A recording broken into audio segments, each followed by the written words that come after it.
using wireless and not wire connection. Yeah, connect. Came up. Yeah, but it timed out, so I gotta try it again. If it doesn't work, it's okay. We can just not be live for this broadcast until I get it. But I'm sure it's gonna work. Awesome. There we go, and we are on the air. And greetings, everyone. Welcome to CRWS review of Ender's Games, the film. The film came out, and let me actually check. 2013, and it was directed by Gavin Hood. We have a special guest here today, Miss Lillia, and she's going to be getting us started by sharing some of her notes, some of the things that she caught in observing this film.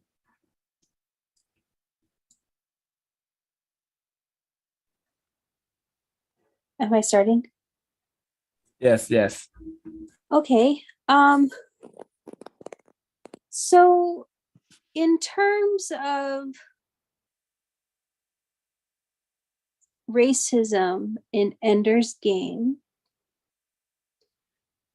one could say, if you include, are we including the Formics/Buggers in part of this conversation or no? Whatever seems logical. Nothing's off the table. Okay, so you could say that the Formics/Buggers are the aliens invasions. In the book, they're called the Buggers. Formics are their formal name, but most people call them Buggers in the book. The Formic ant people. It could, I saw themes of colonialism in the series, where the Buggers eventually tried to invade and colonize the Earth, but then saw that the Earth species, humans, were sentient, so they left Earth alone. But then, the people in charge of Earth saw them as a threat and decided to preemptively invade them and completely wipe them out, so they would never have to do that again, even though they hadn't been invaded in 50 years. So there's an overall overarching theme of colonialism and the detriments of killing off a species or a sentient being. I could definitely see that as a metaphor for a lot of the different genocides that have happened throughout our humans' history. And then in terms of the movie itself, they got the smartest children of the whole planet, supposedly. And at the end of the movie, why were most of them, they just felt like these children were underrepresented for children of diversity. You know what I'm saying? There were some brown children, but why were most of them I don't know, it just seemed like most of them, maybe that's just my own implicit, I don't know. And then there were some times when Harrison Ford's character, I think his name's Colonel Graff or something like that. Yeah, Colonel Hiram Graff was talking to the psychologist lady. I don't remember her name. Major Gwen. Viola Davis. Major Gwen, yes, Viola Davis. There were some interactions where I thought there was kind of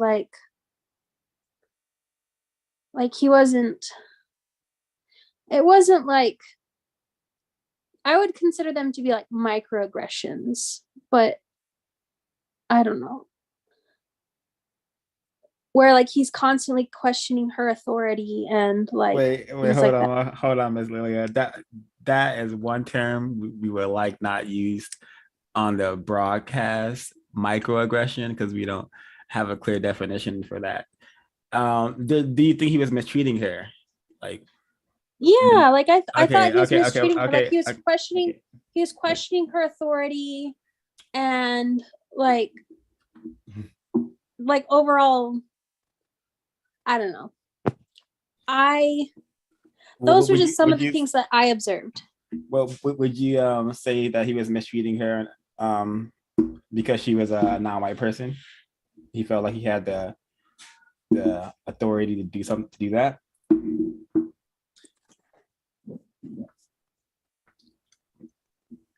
I think I'm not entirely sure if race was entirely the reason, but I think it was a factor, if that makes sense. Like I think part of it is he's hierarchical, like based on the system he's in, like he's outranking her, but like she had some valid concerns and he was constantly like dismissing them, like, no, he's the one, and blah, blah, blah. And like he didn't care about Ender's psychological health at all, or the children's psychological health at all for that matter. He just cared about his end goal, which was to eliminate the formic threat. All right, so I know you've been with us before, but I'm going to go over this definition again. Racism, white supremacy. Racism is white supremacy, and white supremacy is racism. The term is used to define a global system where people who classify themselves as white are dedicated to mistreating and abusing everyone in a known universe who they classify as non-white. So that is a simplified version of the system of white supremacy. So do you think in this world of Ender's Game that they are in a system of white supremacy still? Oh, hell yeah. Okay. Yeah. And what are some indications that you observe that they are in a system of white supremacy? It's just like the interactions between him, Graf and Gwen, Hiram Graf and Gwen Anderson. Some of that, and also that they were, you say in the known universe, so it's like these other bugs are not, obviously they're not white people, so they're a threat to like the white people, so we have to crush this perceived threat to the white supremacists, the system of white supremacy.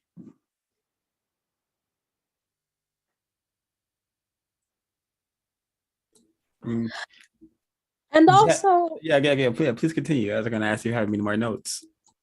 Oh, and also,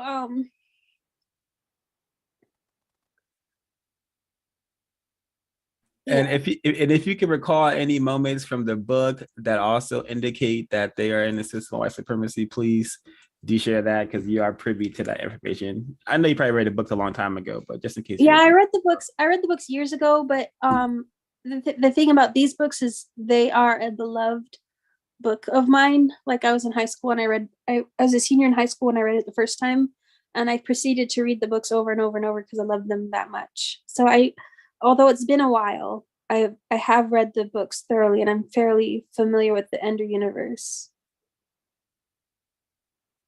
The Ender'S. I don't know what the fans call it. I never got into fandom, but I would read all of his books. Okay. Did you have any more notes about the film? Book? In terms of like the novel, not in Ender's Game itself, but in the third iteration of Ender's Game, the third book in the series, Xenocide, there's some like massive stereotypes of Asian culture in the book Xenocide. But that's neither here nor there. I guess because I don't know if we're talking about the whole series as a whole, or if we're just talking about the Ender's Game.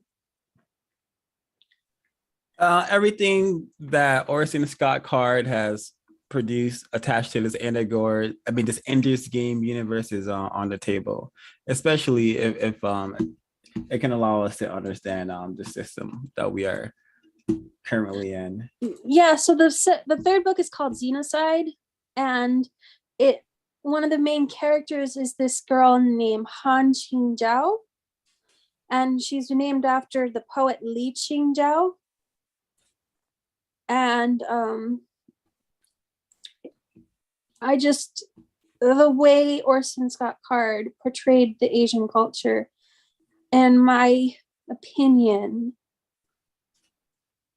seemed a little bit stereotyped, but I would have to get the book, my hands on the book, to like recall specific details. It's just that's the general impression I was given. Yeah, and what would you decode the meaning of this title as?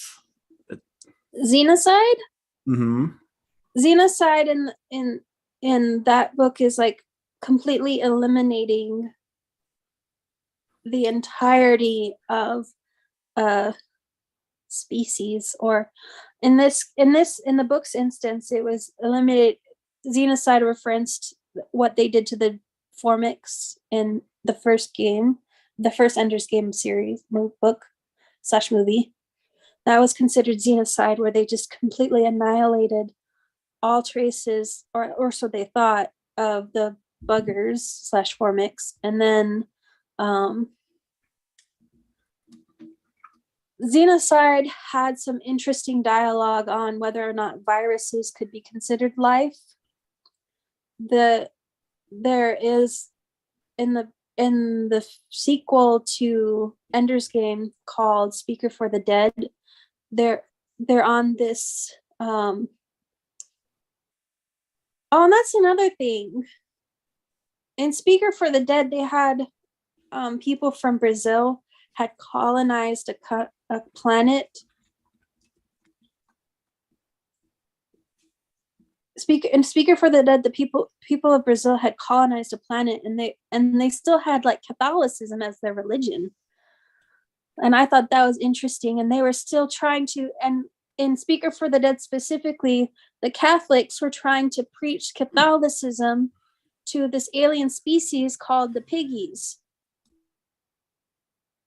Or their technical name was pequeninos or something like that, but which was Brazilian or Portuguese for little piggies. But I thought that was another example of like racism, white supremacy, because like that's like asserting that your religion is more important than the spiritual practices of the native piggies, basically, of that planet. And you're trying to instill your religious beliefs into that, or indoctrinate people that it's just not their place, you know?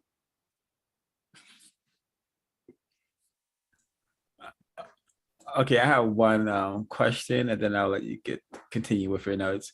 When you were reading this material, Ender's Game, when you were reading the series, what did it motivate you to do, and how did it motivate you to think? I loved this series at the time I read it, and I probably still do, because the way it's written very skillfully, and it presents like thought-provoking questions.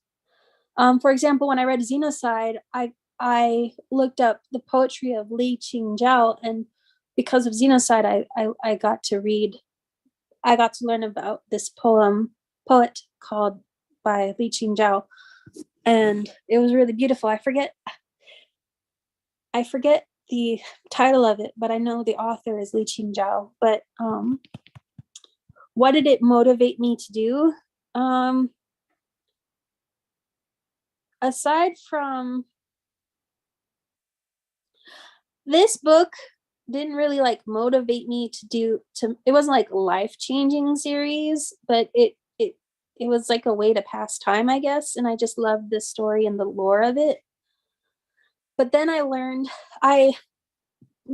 more about the author, and the author himself is Mormon, I believe. I had to look that up. I think he's Mormon, or Latter-day Saint, as they call themselves.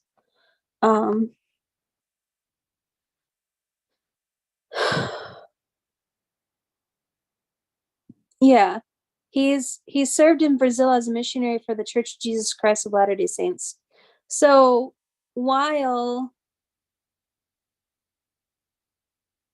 he himself holds some pretty, I learned about he himself holds some pretty negative views towards like the LGBTQ community, and also I think racist too, but that one I'm not 100% sure.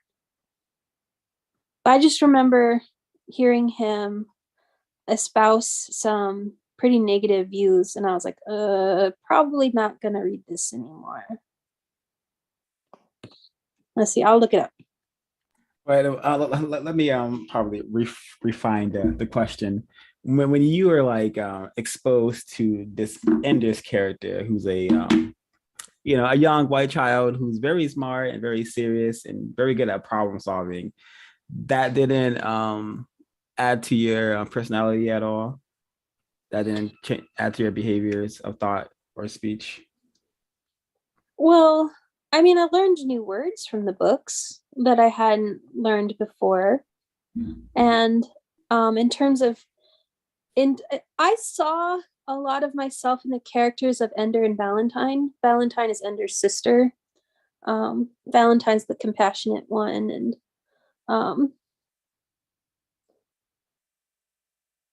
they didn't show much of her in the series, but she's an excellent writer and becomes a underground political activist with her brother Peter. And Peter eventually overthrows the earth and becomes the hegemon of the entire world. But in terms of your question, I got distracted. I'm so sorry. I saw myself in Ender because I could relate to him, because in many ways I was the smart child in school, and I was bullied a lot in school, just like Ender was bullied a lot in school. And it kind of like gave me hope that maybe one day I could do something with my life, if that makes sense, that was significant and impactful. I understand. Did you have any more notes about the film or the series you wanted to share before we No, I'm interested in hearing from you guys about it. The power structures in the book, to me, were very like relics of our, like, you wrote a book about the future, and in the future the power structures hadn't changed much, they're still very much the same as the power structures that exist today. I thought that was interesting. And these power structures you're referring to, just for total clarity, are what exactly? Well, like the hierarchy of ranking and like military of like the militarization and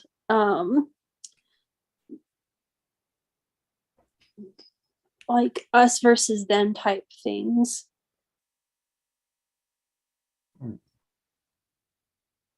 If that makes sense.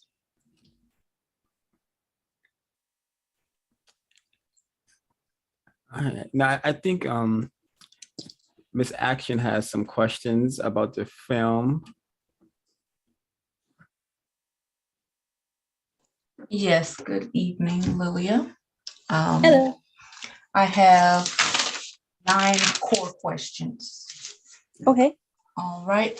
First question, around the first hour of the movie, Harrison Ford's character says, "I'm not the enemy," and Ender says, "I'm not so sure."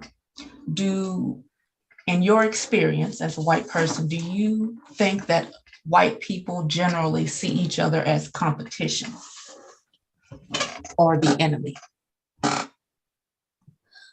I think like people in authority can be seen as the enemy when, so like Harrison Ford has a position of authority over Ender. And in that case, yeah, I would say that, like, especially if there's a power imbalance between the two people, where one person has more of an authoritative hold over the other person. Okay, so what are they competing for? Is it power over themselves, to power so that they can choose what they want to do, or do they generally want power over the other person? I think in general, it would be like power or status or money or sex, and different things can motivate people to do different things. Okay. Yeah. Okay. Second question. Do you feel like you have learned from people that you would consider enemies?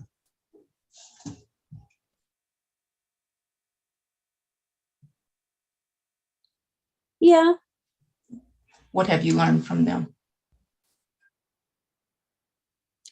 I learn about myself. Okay. When I encounter the enemies, and like I learn about my boundaries and what I'm willing to tolerate and not tolerate. Okay. And around 1:08, the purpose of this war is to prevent all future wars. So if the aliens had eliminated all 9 non-white people, because there were a handful of non-white people in this film, if there were no non-white people, what would white people do, in your opinion? In the movies world? Yes. If, like, or in real life, if there were no more non-white people, there was an alien invasion, they took all the non-white people away, no black people, no non-white people, what do you think white people would do? I think they would find differences to still squabble over. It could be the difference of eye color or hair color or things like that. And I think history has shown precedents of that, where like with Jewish people who got in back in the Holocaust, were discriminated against to this point of genocide,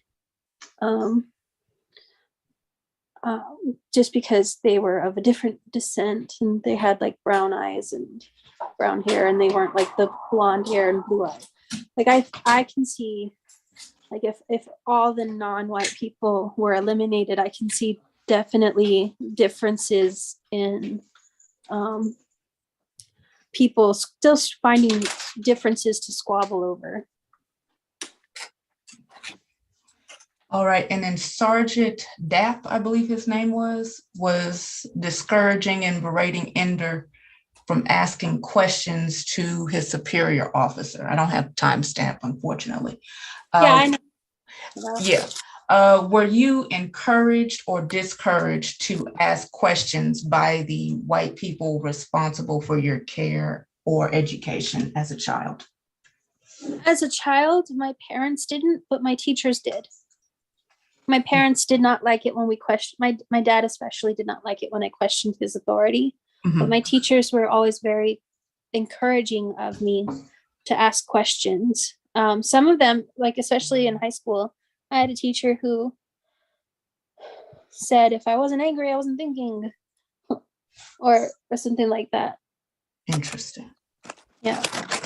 Okay. Are white people the people in charge? Yeah. Are white people the people in charge in the presence of a non-white person in authority?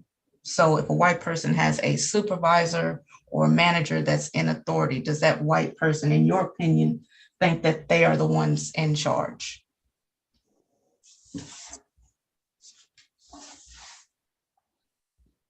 Like in the movie or just in general? In general, well, Sergeant Dapp says, "I will not salute you" to Ender, and Ender says, "Yes, you will, Sergeant." Yeah, and then eventually, if you notice towards the end, Sergeant Dapp does salute Ender at the towards the end. He salutes him a number of times. Yes, quite a few times. Yeah. Yeah.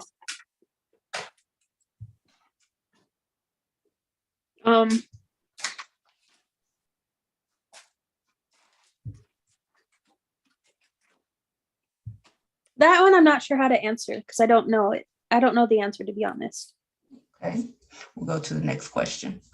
Do you think white people see each other as objects for their use? When Colonel Harrison Ford's character says he raised horses since he was 5 and he knows a thoroughbred when he sees one. Do you think in general, do white people see each other as objects for their use? In general, no. I would say that there are probably a few bad apples out there that do. And those are typically people who are hungry for power or some sort of, they just want to control. So white people who want to control, probably. But I would say in general, I mean, at least in my perspective, I don't see other people as objects to use. Okay.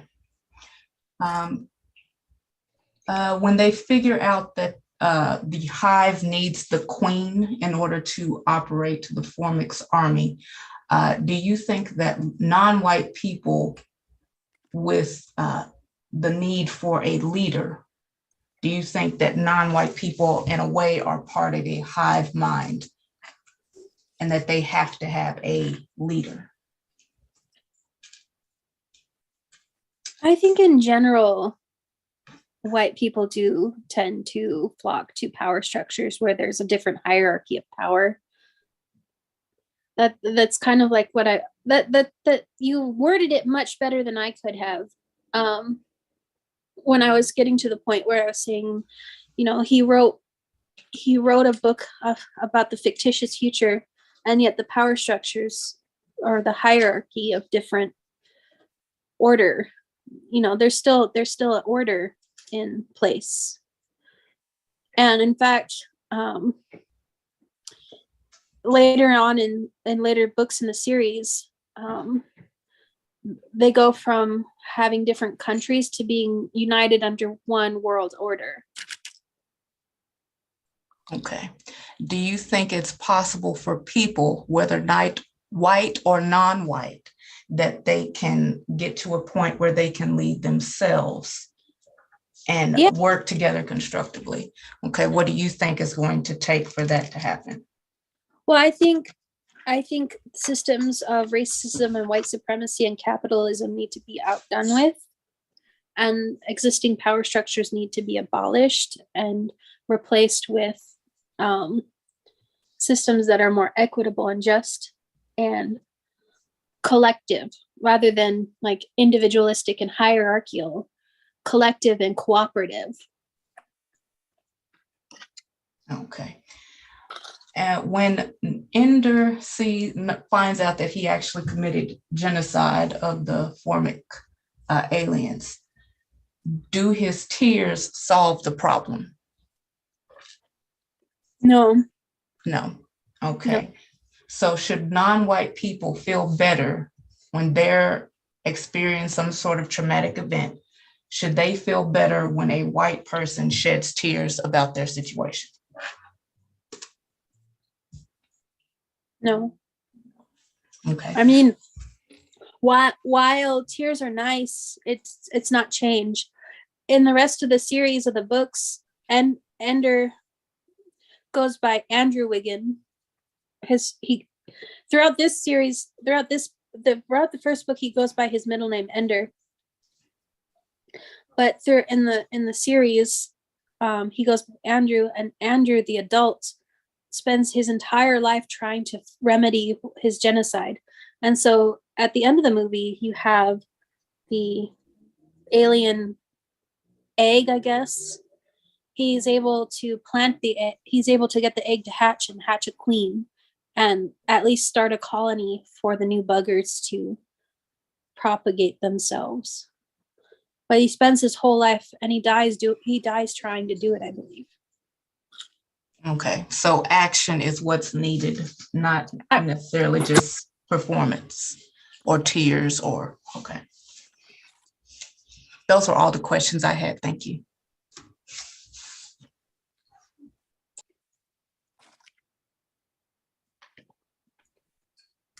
Awesome. Thank you, Miss Action, for those excellent questions. All right, so I do and thank you, Lillia, for your time and participation. Okay, so there was a so we watched a film, Mad Max, and there was a scene where a character refers to a white child as a perfect child. And then in this film, Harrison Ford's character, Graf, refers to Ender as a perfect child. Lillia, do you think there's a detectable pattern in entertainment where white people promote this ideology and this thinking that white children are perfect and superior, I suppose?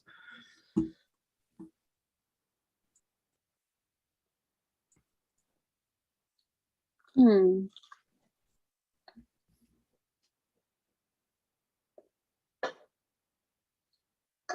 the movie, he says he's perfect because he has the qualities of his brother and sister. In the series, you can only have 2 children, but these parents got special authorization for them to have Ender, the 3rd child, because the 2 children were good but not quite good enough, and so they had what, quote unquote, the perfect, I guess, white child. But I guess I just didn't see him as being perfect because he was white, but he just happened to be white. In the series, Bean is seen as Ender's shadow, and there's actually a book called Ender's Shadow. And he is a genetic experiment.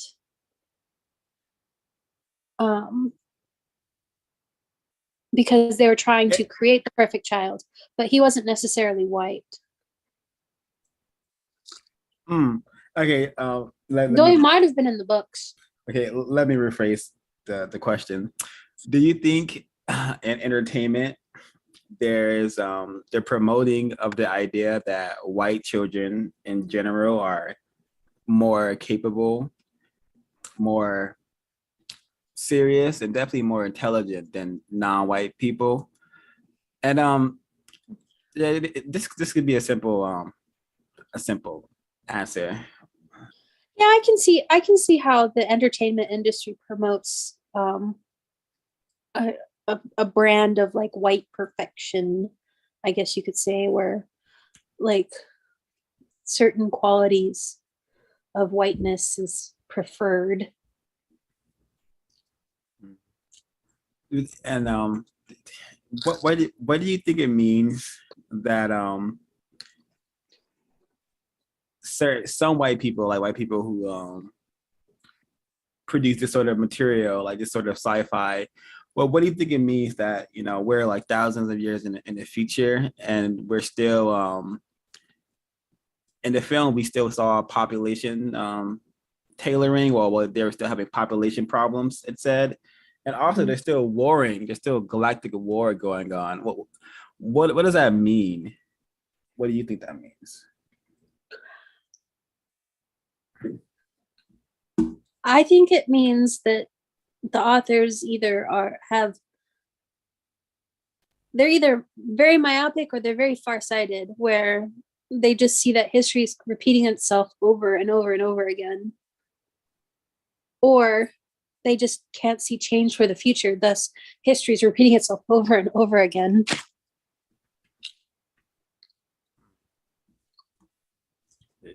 And you mentioned this Bean character. Is Bean in the book, is he more identifiable as is he classified as a non-white person? Because I couldn't really tell from this film if he was what do you classify Bean as? Bean looked like he was brown skinned to me. That's Bean right there. Oh, the one who's about to throw up? Not the one that threw up. That was a lie. The one that was asking the actual question of why his name was Ender. Okay. So Bean is a non-white person, Lillia? In the movie, yeah, but I don't think he is in the book. I would have to check, but I'm fairly certain in the book he's also white. Oh, okay. But in the book series, he's a genetic experiment because they were trying to, I guess, genetically engineer a perfect child, but they messed up the genes and made it to where they had gigantism. So Bean, although he's small as a child, has a problem where he never stops growing.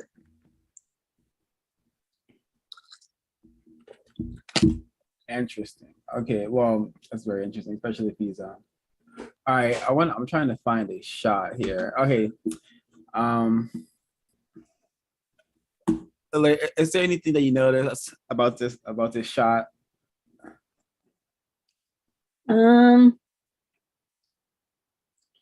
You will respect one another. Oh no, that's just a subtitle. Oh. Seems like oh, you know what? There is something I noticed. They sent all the quote unquote rejects to Ender's dragon army. And if you look at all the rejects, they're a vast majority not white people. I did notice that. And is there anything else that you notice? Like, I think there's notice. No, I'm not sure what I'm supposed to be noticing.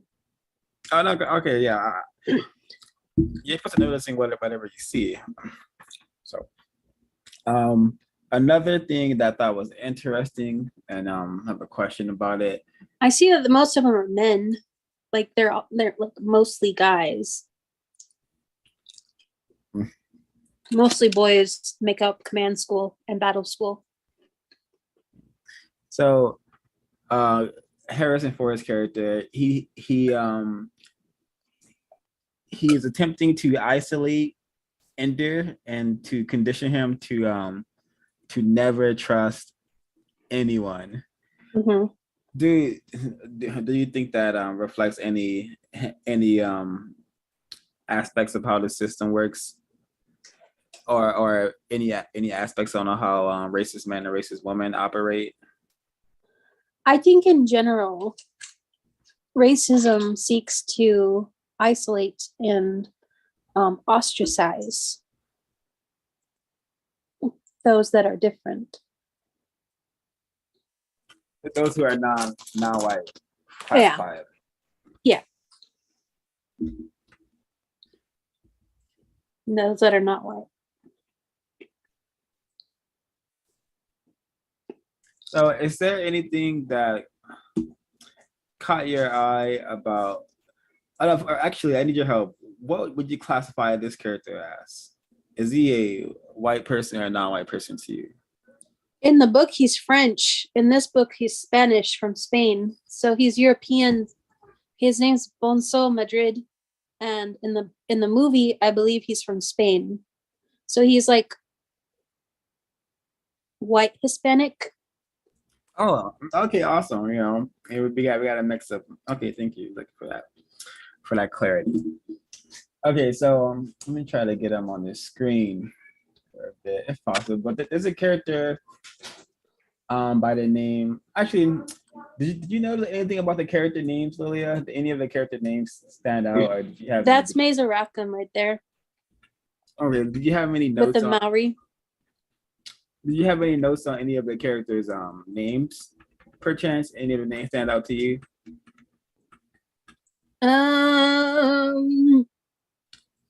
They were awfully like I didn't make any notes on the names, no. Okay, that's fine. Well, there's one of the characters' name is Dink. When you hear that name Dink, what do you think of, Lillia? What do you think that? It's like a diminutive name.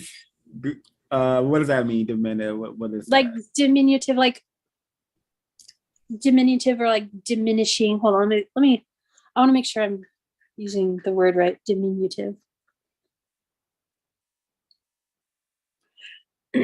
Extremely or unusually small. So it's like diminishing. Like it's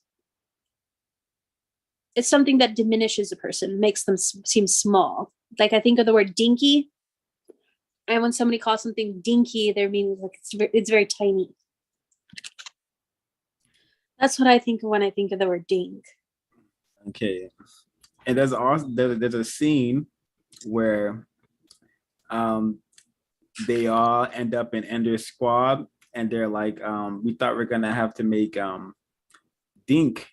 We thought we are gonna have to put Dink in charge, and then he said that was never gonna happen. And do you think what do you think that means?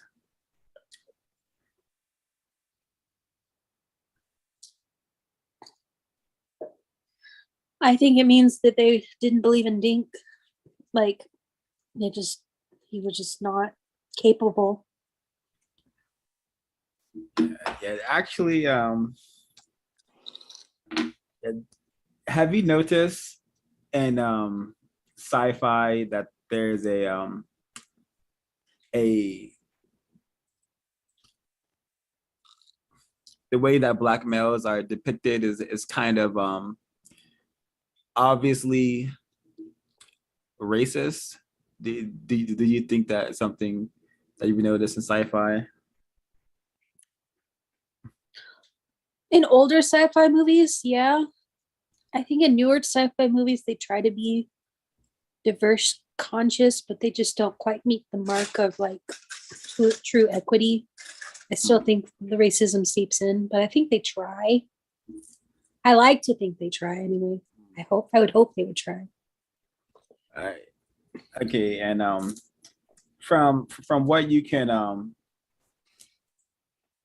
from your thoughts and what you can speculate about this series, what would you say in the Ender Games universe? What is the role of the non-white collective? What role do they play in Scott's universe? I mean, in Card's universe. Well, in the universe as a whole, different cultures tend to colonize planets independently. So, for example, there's a planet with all Chinese culture. There's a planet with all Brazilian culture. There's a planet with everyone from India culture. I thought that was interesting, and that was an interesting way of, like, I guess, preserving culture rather than like mingling and making it an amalgam of all the cultures.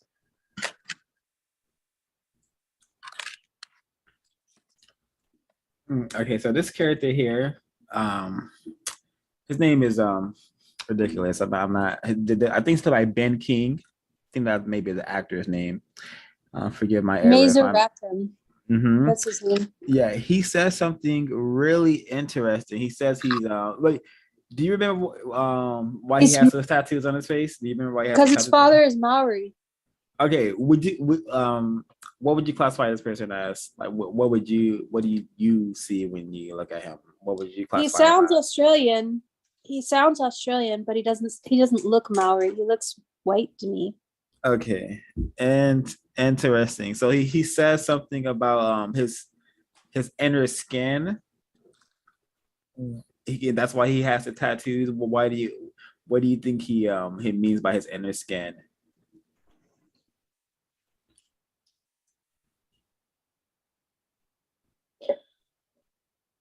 I hadn't thought about that, but the way it sounds like he could be thinking that like his heritage is not white, although he's white. So his inner skin is like the skin that's not on his and is reflected in his pigment, but like it's part of his DNA. Interesting. So you think the tattoos is a way for him to get some color in his skin, I think or to he's have trying his to. his think, his outer skin match his inner skin. yeah, to have his outer skin. I think he's trying to honor his heritage that's not white Okay. by having the tattoos on his skin. But I thought it was kind of like, I was like, kind of side-eyeing him because he had his tattoos on his face and he seems white, and like that seems like an appropriation of culture to me.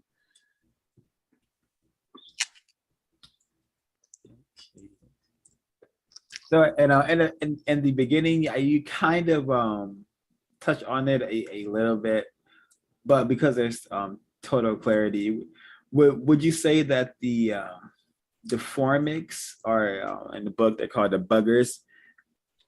Are they coded as non-white people, as the non-white threat, or is this something else? They're coded as a subhuman threat. They're not coded as like a sentient species deserving of dignity and life and whatever. They're coded as a danger and threat to society. So do you think the way that they're treated reflects how non-white people, especially, well, do you think that the way they are treated reflects how Black people are treated?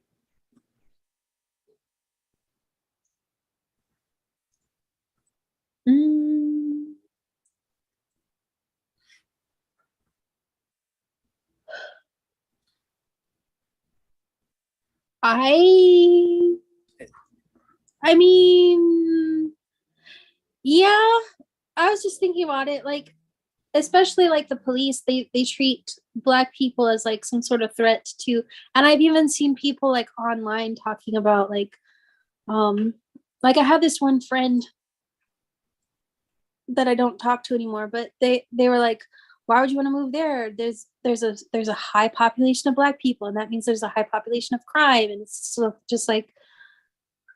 just like blatantly clear that there is that stigma where Black people can be treated as if they are similar to the Formics in the Ender's game, where they're like quote unquote threat against society. I don't see them that way. I don't see Black people that way. I'm just saying, like in general, in society at large. Yeah, I understand. Why do you think the Formics in this universe are viewed as so dangerous? They have advanced technology. They have a language that they cannot communicate clearly. The way that they communicate is through telepathy. And so they don't have a way of communicating with the humans. And the humans don't really make a try. They don't even make an attempt to communicate with the buggers or the Formics. Okay, and you said that the Formics are coded as subhumans, correct? Yeah.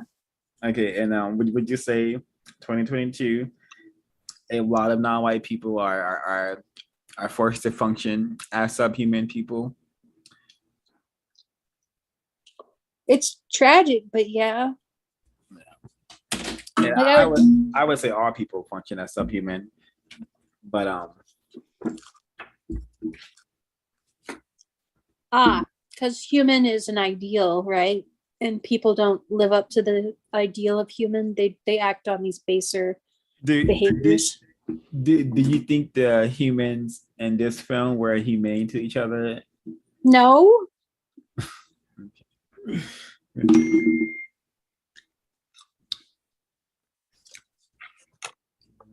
So there was a part where Viola Davis character, she eventually is crying and apologizing to Ender. I think it's because I forgot what it was for, but why do you think Bozo.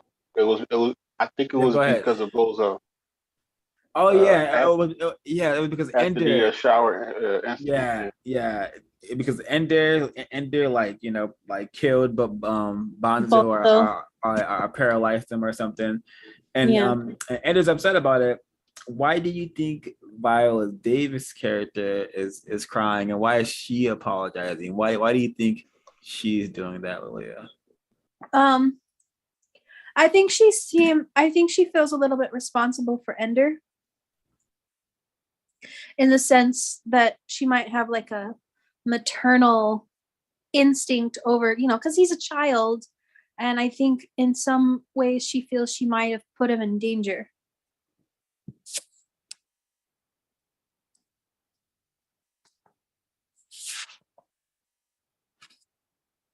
Hello? Yeah, Oh. so you said so you think that she viewed Ender as like her own child that she wanted to take care of? Maybe not necessarily her own child, but like a child that whom she's responsible for. You know? Yep, yeah. The way a teacher, like, I would say she has a relationship with Ender the way a teacher has a relationship with any child that's not their own.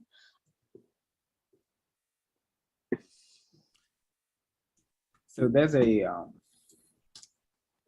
part that I think is really interesting and probably telling, where Harrison Ford character says that I think he says their very existence is a threat when referring to the Formics. Mm-hmm. And that line, their very existence is a threat. Do you think that is how white people think about non-white people? Is that how they've been trained to think about non-white people? Certainly in the past, I think as we make progress in society, we're encouraged to see everyone as equal.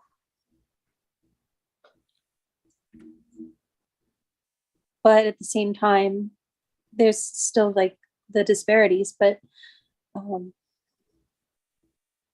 yeah, I would say that some white people, but not necessarily like all white people.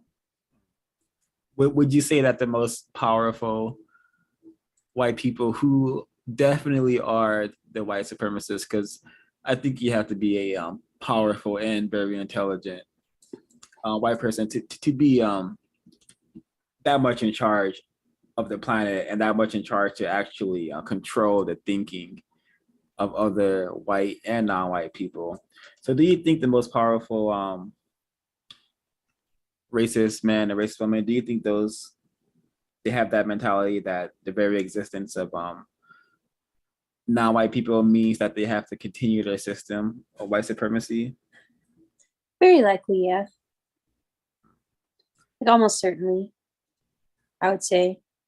Do and Because I remember I was in church and the pastor said we have to have more of our congregation to have more children because if we don't have children, then we'll soon become a minority, and that's just terrible because the Muslims, I went to a church and the minister actually said this: the Muslims are having children at an alarming rate, and if we don't keep up with them, soon we'll be outnumbered.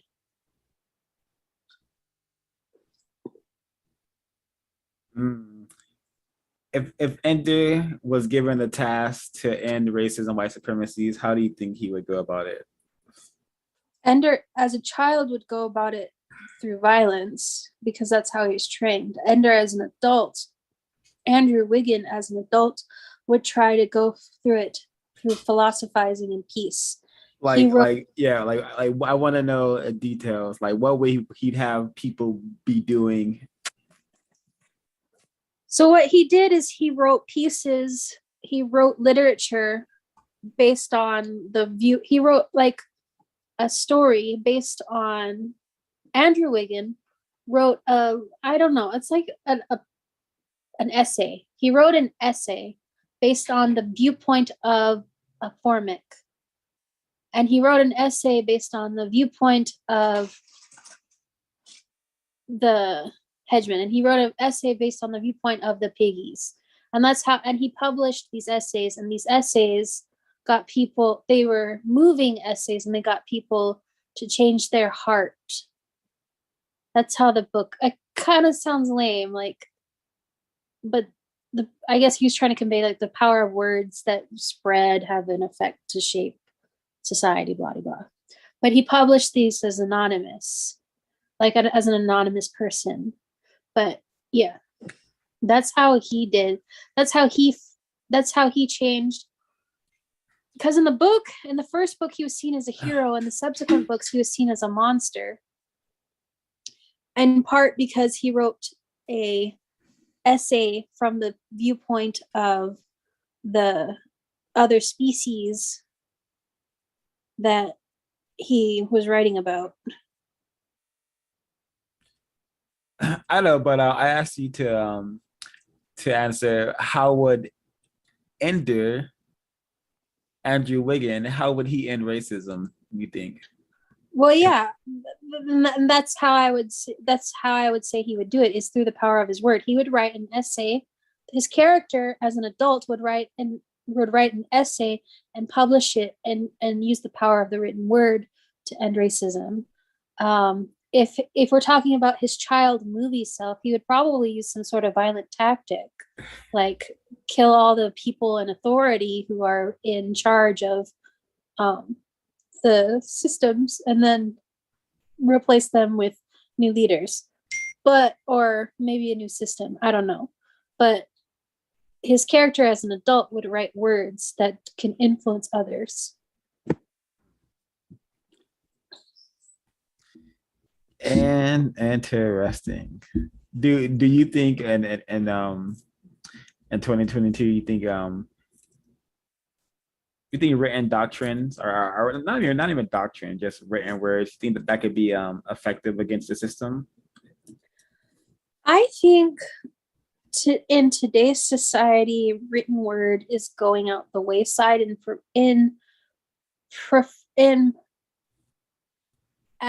in its place is a preference for video content. So it used to be like pictures and with text and captions, and now it's video content and memes. I think that that's how the information is spread, and that's how people are influenced. And I think we can use the power of influence, and I say this as someone who is an influencer, to shape political thought and other kinds of thought out there. Like, it takes numbers.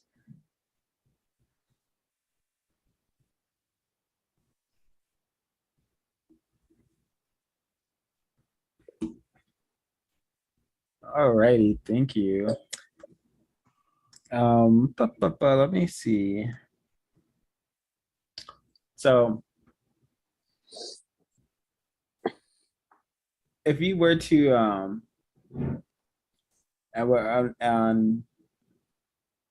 if you were to write something and you wanted to use it to get white people to stop practicing racism, what are some of the things that you would include in that writing?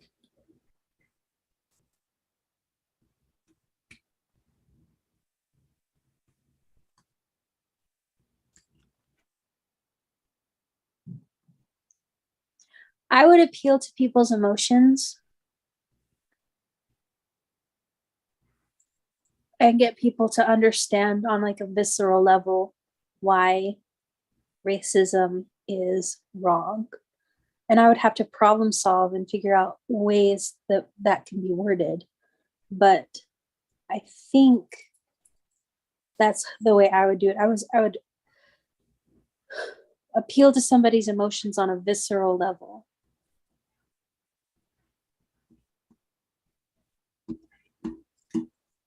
Interesting. And but Ender, definitely I didn't see Ender appealing to anyone's emotion. He's very business-like, nothing personal. So you think we should think now white people should attempt to work with the emotions of racist man and racist woman? I think so.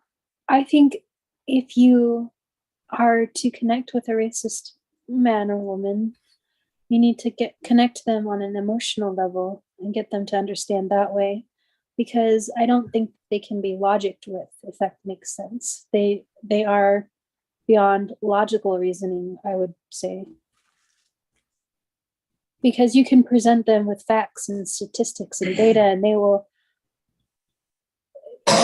and they will combat you with other facts and statistics and data that meet their own personal biases. But if you can connect to them on like a visceral level, very deeply emotional level, I think that that's the way that you can make change. Okay, all righty. Miss B looks like she has a question. I'm gonna open the floor to the other folks who have questions after Miss B. Hello, peaceful greetings. I don't know if this question's been asked already. I came in pretty late. Who do you think that white people, this question is for Lily. Do you think that white people are ignorant about racism, white supremacy? I think a lot of white people are ignorant towards racism. I don't think they see the racism because they benefit from racism. And that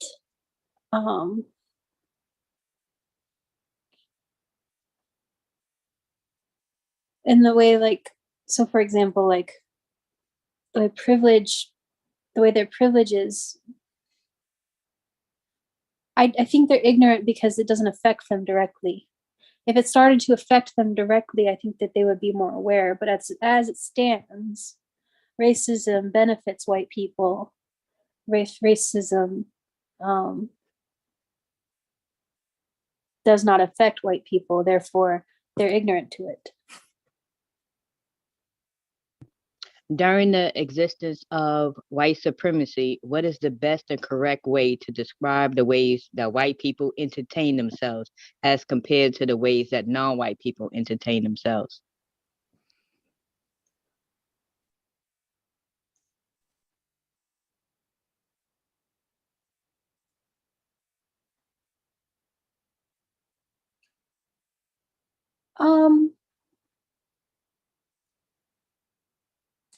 I think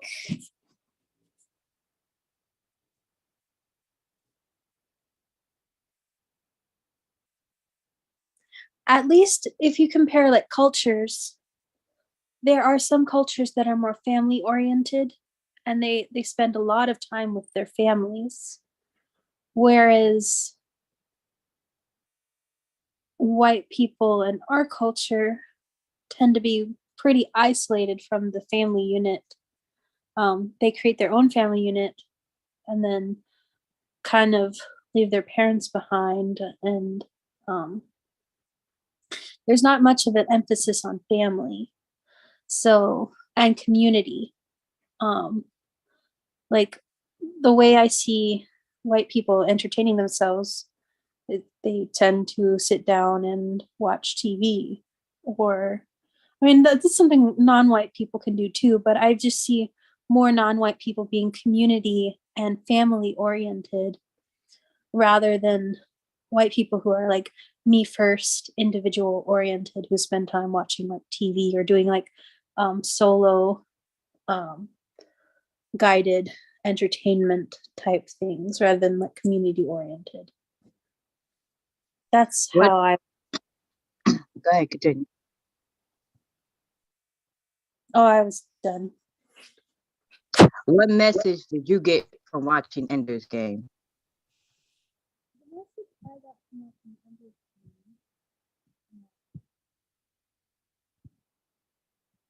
Your mic, you have a mic issue, Lillia. Oh, am I? Is that better? Yeah, much better. Oh, I had my hand over the mic. I didn't mean to. Essentially, the message I got from Ender's Game is that humans are rather arrogant in thinking that they are. Wait, which humans are you referring to? People, like Which class? humans, isn't like the people Like of white Earth, and non-white people? like 'Cause- white and non-white people. The message I got is that all people from when I watched the movie, I'm just being honest. When I watched the movie, all people, all humans see themselves as being superior to other species, so much to the point that they have to completely annihilate anything that could pose a threat to the fragility of humanity. That's the general message that I got when I watched it. Like, people are arrogant and see, like, yeah. And also,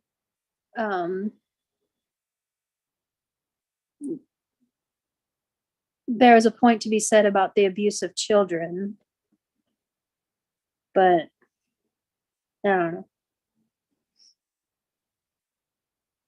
Who's your favorite actress and actor? My favorite actor. I hardly ever watch TV or movies. I could tell you my favorite movies, but I don't really have a favorite actor or actress. Go ahead. My favorite movies are Inception, Arrival, and Ex Machina. I also really liked newer movies that I liked are Everything Everywhere All at Once and then Free Guy. Those are like my top 5 movies. What did you like about Ex Machina? Ex Machina was about a artificial intelligence, and it was a very trippy like mind game, and it had a good twist at the end of the movie.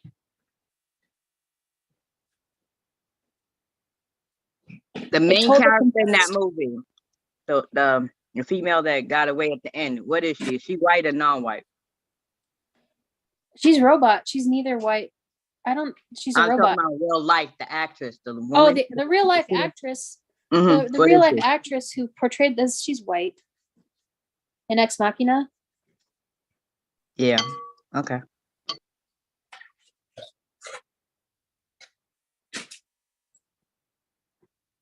Quaku, you can go ahead.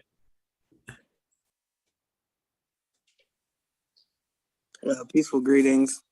I hope this hasn't been asked already.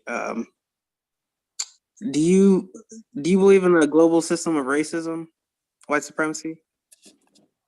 I believe racism and white supremacy affects the globe, yeah. Okay.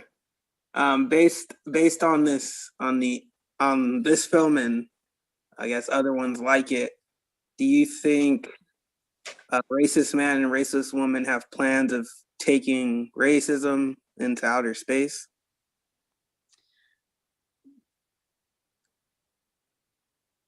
Yeah, probably. They probably want to continue our systems that we have that benefit themselves and perpetuate them wherever they go, be that outer space or So I think these films are or even under the sea, if we decide to do that. okay. So do you think these movies, this is them telling us, racist man, racist woman telling us exactly what they plan on doing? I wouldn't go that far. I think that they are works of fiction based on and that are contaminated by the system of racism, white supremacy. I don't think it's like a plan or a plot of what's to come, just rather a symptom of what is. Let's see. Earlier today, I don't know if anyone else has seen this, but I saw that they are planning on making like laws or rules regarding space. Did anybody else see that? I I did saw it. not. Okay. I was at work. So my question is, do you believe non-white people are included in that discussion about what they're, the kind of laws and rules they're making about space? I would hope so. But do you believe they are? I mean, I would hope so, but I don't believe that they are. No, probably not. Okay. There are 5 space laws already. Interesting. I just looked it up. Those are all the questions that I have. Thank you. Mhm.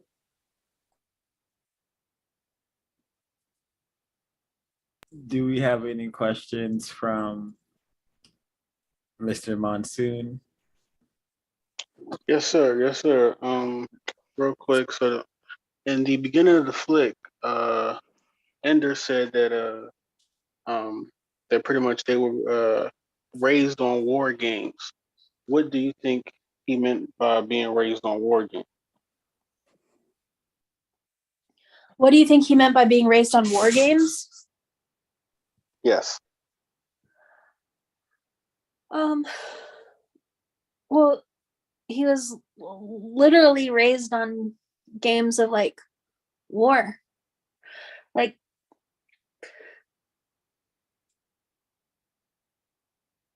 I'm sorry, I went to go plug in my charger for my tablet because it's at 10%. And I accidentally turned the speaker all the way down. So I only got the end of your question. Can you repeat, please? Sure.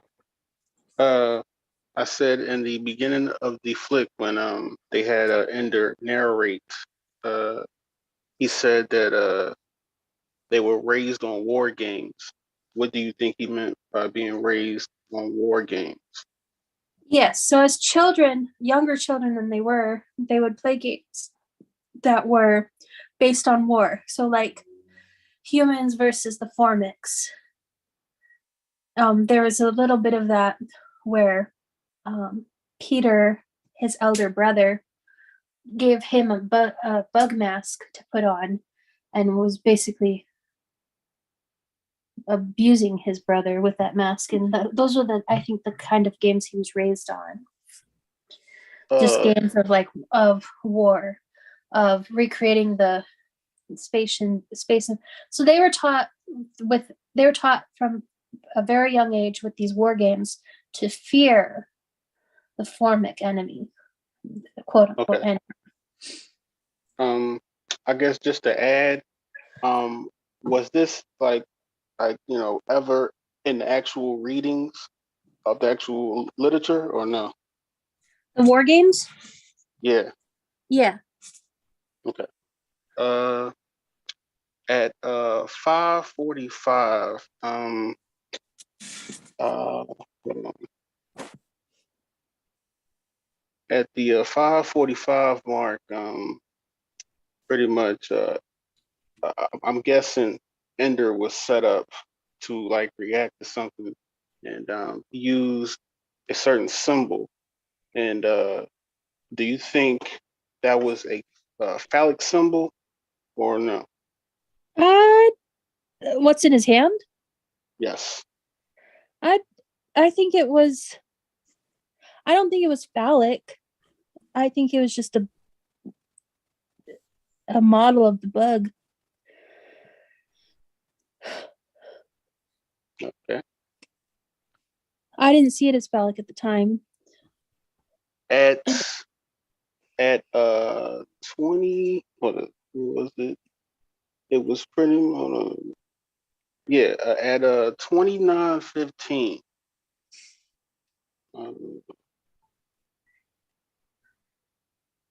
I forgot the white child's name that was like picking on the actual whole movie, but he had made a message in the actual little Bernard. tablet thing that they were doing. Yeah, there you go, Bernard. He was making a certain joke about I believe it was Bean or one of the non-white children, basically.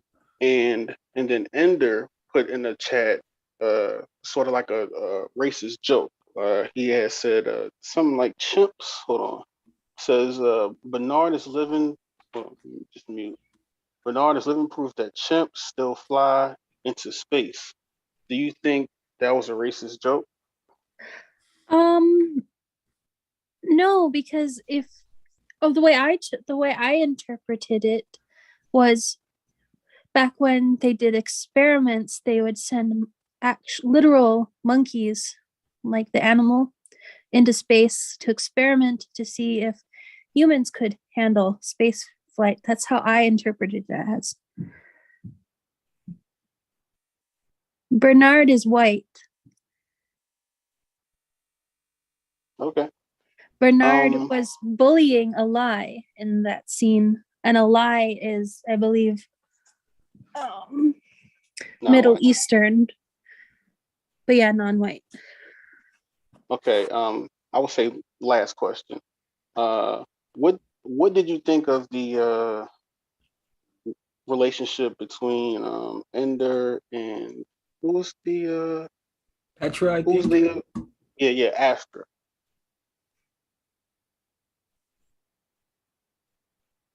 Who? I guess I think. Hold on. Petra and There you go. Petra.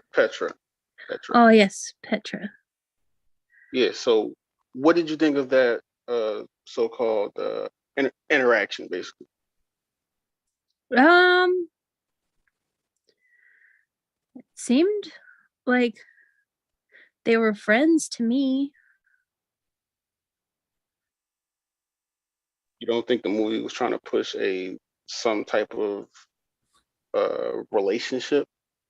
Well, the reason why I didn't see a relationship into that is because I know the actual ending of how Petra ends up with Bean in the series. So I guess I'm just going off the movie. That's it. Yeah, because I had read the books, and that's why I just didn't see it in the movie. But yeah, I guess if I judge it based on the movie alone, it did seem like they were trying to push like a romantic trope, and Petra seems significantly older than Bean, and it just didn't seem appropriate.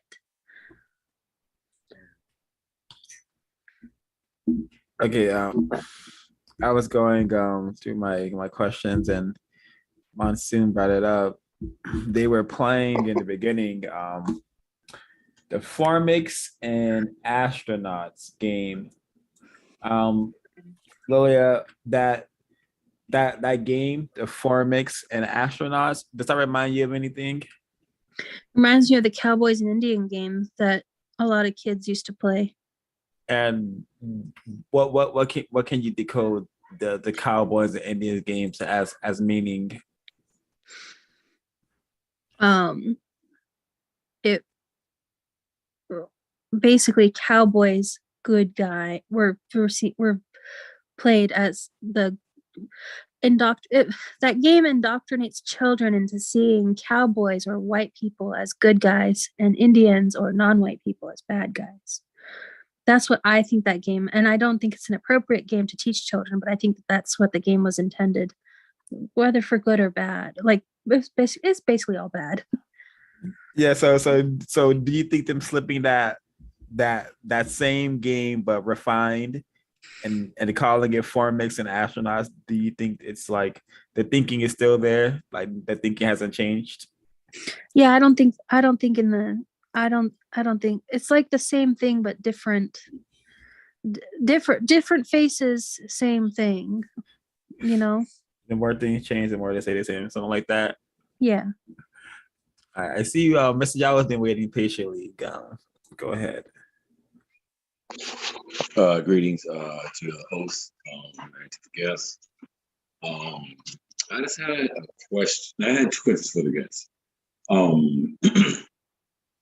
Do you see any relationship between, let's say, like online video games such as Call of Duty and other games that promote violence against other alien species, Halo, and as they're actively used on social platforms? Do you see that anyway mirroring these movies that are so highly acclaimed at all?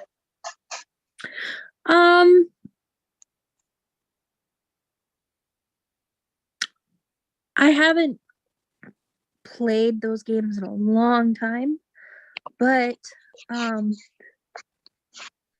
I think the storytelling elements are very similar. When you play like the story, they try to make it cinematic and very like a movie experience, that it's very interactive. So yeah, I would say very similar. Thank you. And my second question is, do you think that video games can influence human behavior? That is a complex question that I don't really have an answer to. I would say, I don't think children learn violence from video games. So for example, if a child is playing Call of Duty, I don't think that's going to encourage them to pick up a gun and take it to their school, for example. I don't think that that's the case. But so I would say yes and no. Video games can influence people, but I don't think it would influence people to the extreme behaviors.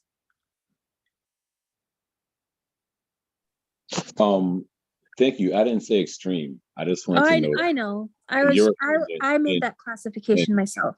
But in Europe, okay, well, considering how many millions of dollars Comic-Con and all these events make as far as role play, and there's a lot of money, and I'll just be short. There's a lot of interest that is, on these events and money that is made. So, that's why I asked you, do you think that these things influence culture? I didn't see anything about what I'm to say. Thank you for your time. Oh, I see. Yeah, video games do influence culture.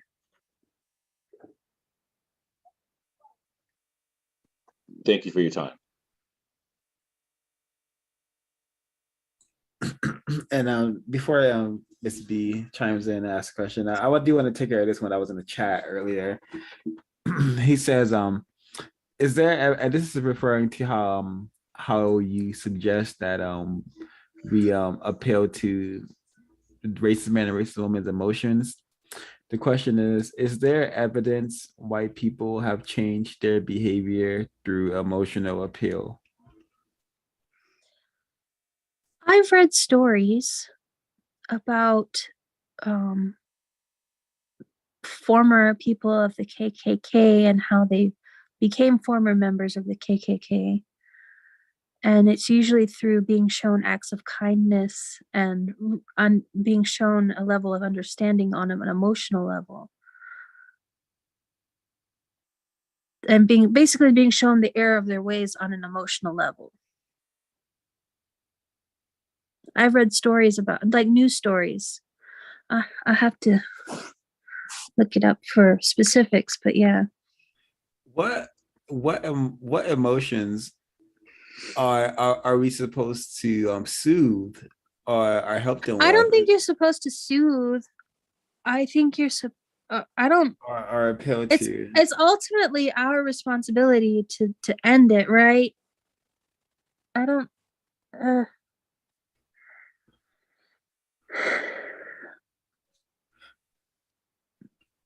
No, maybe you should think about it. And Miss B, do you have a question? It sounds like you read books and then watched the movies of Endgame, correct? Yeah, I read the books first. How often do you do that? How often do you read the books and then watch a movie? These days, not very often. I don't read books as often as I used to. Okay, even if it was back in the day. Back in the day, I did that all the time. I'd read a book and then watch the movie. I'd read the book and watch the movie. Sometimes I'd watch the movie and then read the book. Can you name a few of the times that you did it? Yeah, like some I especially for Stephen King's movies and books, I would read Stephen King's books and then watch the movie associated with it just to Like, compare and can you contrast. name the titles and whatnot? Oh, like Pet Cemetery, Christine, It, The Shining, The Green Mile. What other books and movies have I read? You read The Green Mile? Yeah. Okay. Ms. B, did you have any more questions?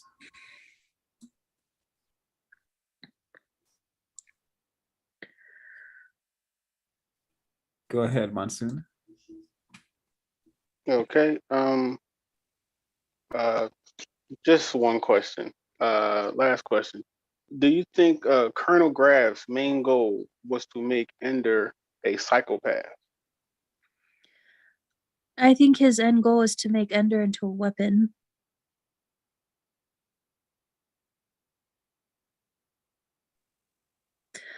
Which had unintended consequences of him being a psychopath. Okay.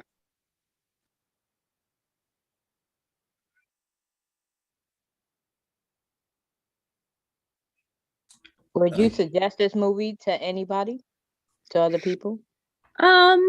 This movie, I would suggest the books, but not the movie. The movie was kind of a flop.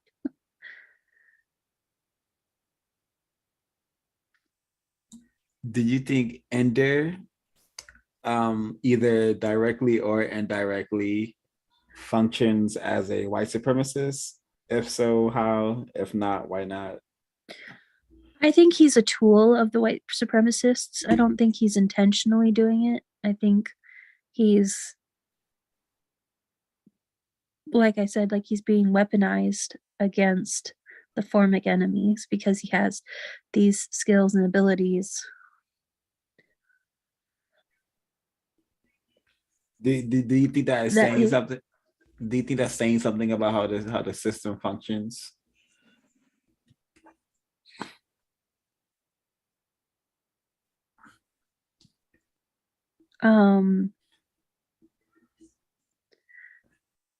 Yeah.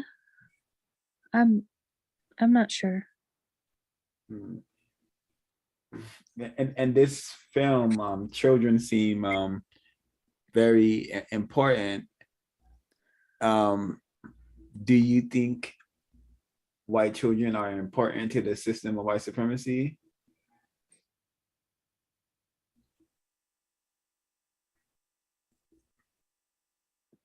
Yeah, but I also think that what children are going to be important to the future of taking it down too.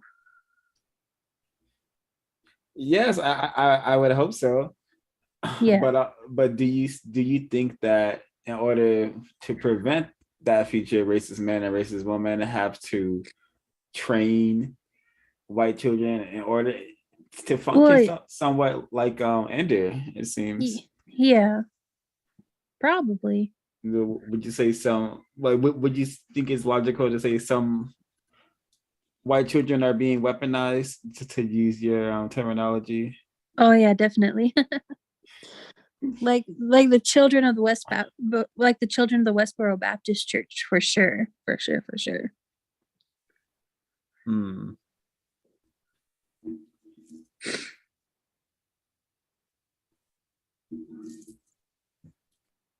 Do you have any more observations on how this training is occurring?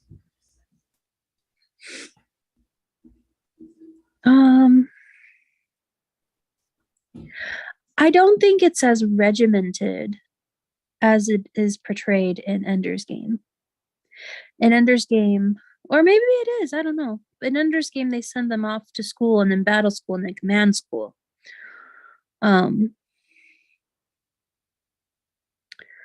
Maybe you could see the regular school systems as, and then college and then professional school.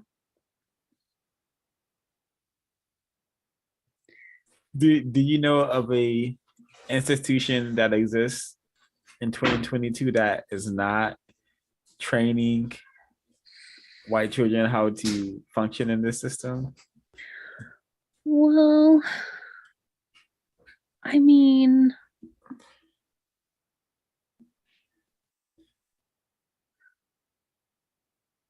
I can't think of one. If one comes to mind, we have a person from the chat. He says, I agree with Lillia on the West Baptist Church children being weaponized. Can you elaborate on why you chose to give that example? Yeah, because the Westboro Baptist children are given signs that say things like God hates fags, to quote what this says. I don't think that, but and they show up to protest things with these very egregious signage, and they indoctrinate the children to hate those that are outside of their cult.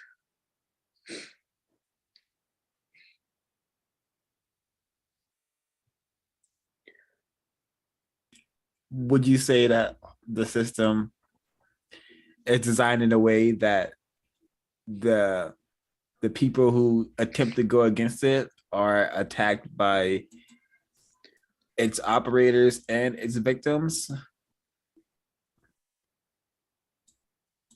Yeah.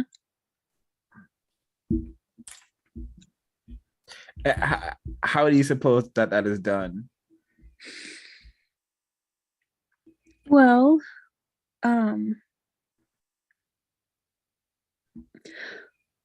for example, when like Beyonce made the statement at the Super Bowl, she faced a lot of like criticism for speaking out against Black people being killed by police at the Super Bowl, and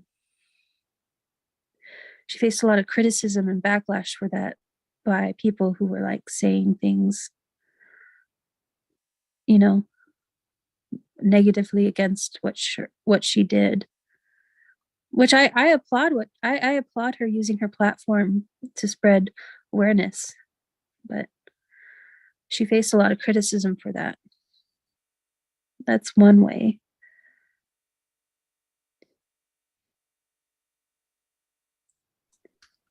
Ms. B? At what age did you learn about racism, white supremacy, Lillia?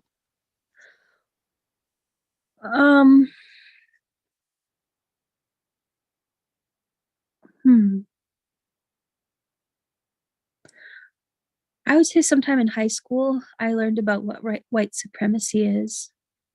But in terms of the definition that you guys used, you introduced me to the definition of what like racism, white supremacy is.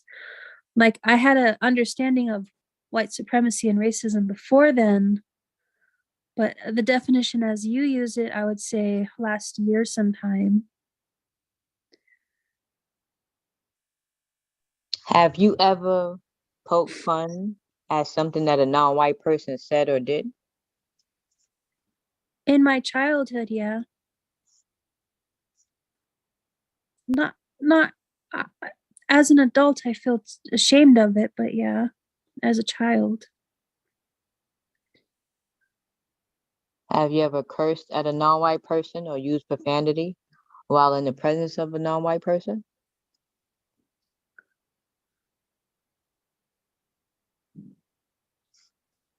I know 0526 from childhood, and I think one time I yelled at him. We got into a really bad argument over my sister's PlayStation 2, and I yelled at them.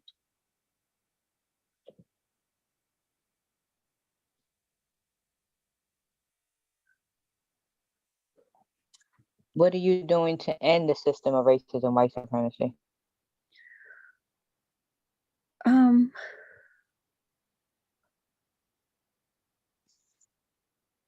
Well, I like to think that when I see racism, I speak up against it, and I have before in the past. I like to think that going to meetings like this helps to make a difference and impact in the world. I attend a church whose foundations are on social justice, and I'm doing like small things. Like I feel bad, like I should be doing more, but I think that I have a lot to contend with on my own, that I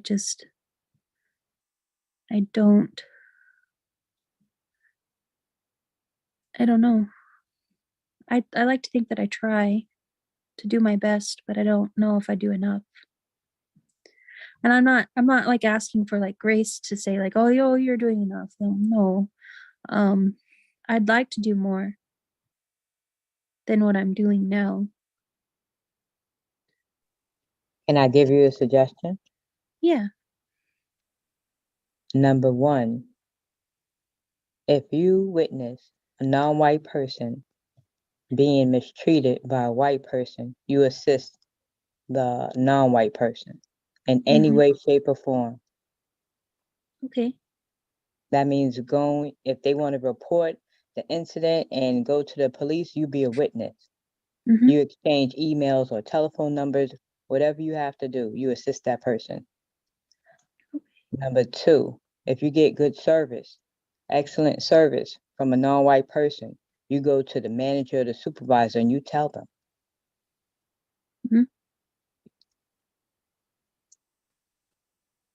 I gotta think about number three. I'll come back. Okay. I'll throw in number three. You should direct all non-white people to producejustice.com. Just tell them they should check out the website and the book the website has. And then, but I do have another question about the film, and it's regarding this scene. We see Ender is being told, he's asking questions, and we see that the black male respond with emotion while Ender is using he's just asking questions, being cool, calm, and collected. But there's a part where he's doing the push-ups, and he says, "I'm never gonna salute you." And Ender says that, "Yes, you will." Do you think Ender said that because in Ender's mind, he knew that even though he's a white child, he was still in charge and is going to be even more in direct charge of this black male? I think Ender was being cocky and like he had a strong sense of belief and ambition in himself, and like a clear vision of his future for going to command school. Like I definitely think that he saw himself as one day like being born to be the commander of all of these command people in like the command school. And yeah. So yeah. So in this instance, do you think he believes that he's already in charge of the black male? Not yet. I think he says like one day you will, but I don't think he is yet. Okay. And why do you think it is that we see the black male yelling at Ender when he's supposed to be in charge, and we see Ender really maintaining his emotions. Well, why do you think that is? I'm not sure. I didn't I didn't like pick up on that in the movie when I first watched it. No problem.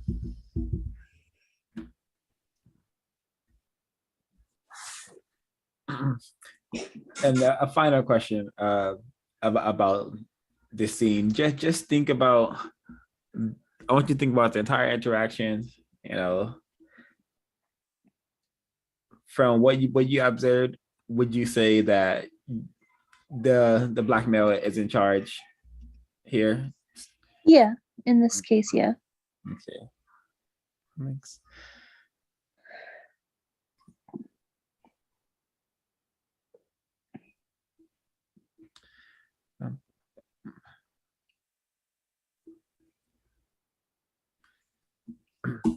So when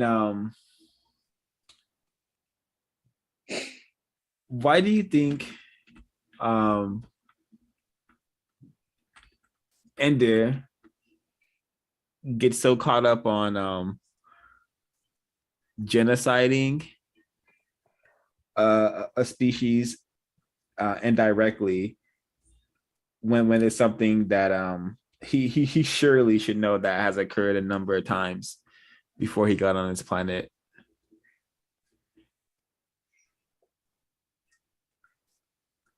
I think he's worried about his reputation and how he'll go down in history. Oh, so it's not so much so that he cares about the existence that he ended. He's more Right. he cares about not getting the glory. Right, because if you think about it, if you hear what he says, he's like, they're going to remember me as blah blah blah, or so he said something like that. I'll be a monster, or something. He said something like that. Interesting. Yeah, I think that says a lot. And so, do you think him taking care of the egg is whatnot is just probably him just refining himself? And I think he's trying to like correct his error so he could get the glory that he wants.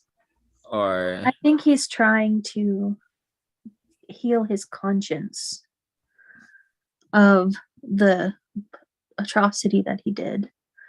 Like, I think in the moment, like, I think he matures over time and tries to heal it, but in the moment he was like concerned about being the legacy he left behind as being a monster. Okay, Mr. Yawu, I believe it has a question. I just had one last question. Thank you for your time with the movie and everything. Do you think that Ender can be a symbol of white culture or young white males at this time? Yeah, I can see that, especially with the way that white males are conditioned to behave and in certain ways, like to not reveal emotion and to be aggressive and to do like, yeah, be competitive.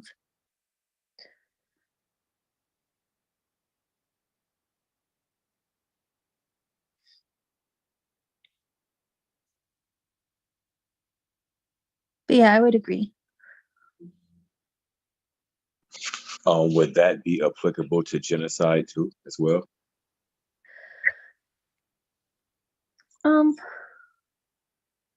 Possibly. I mean, if we're training children, if we're not training children to be like the emotionally intelligent people they're capable of being, Yeah.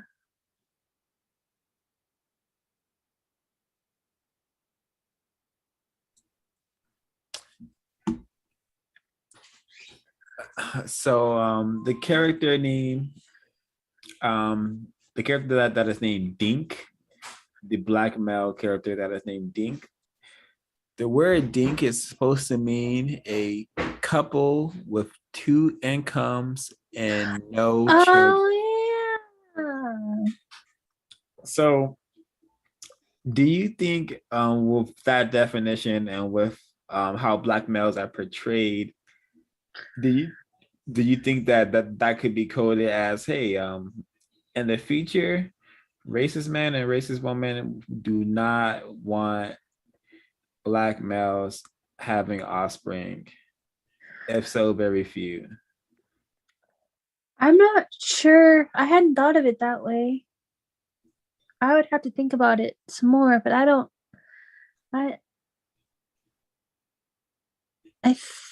I forget why they call him Dink in the books.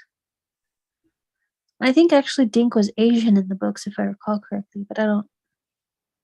It could also it's also slang for nitwit. So jerk and also nerd, and nitwit I believe is a scattered brain or stupid person.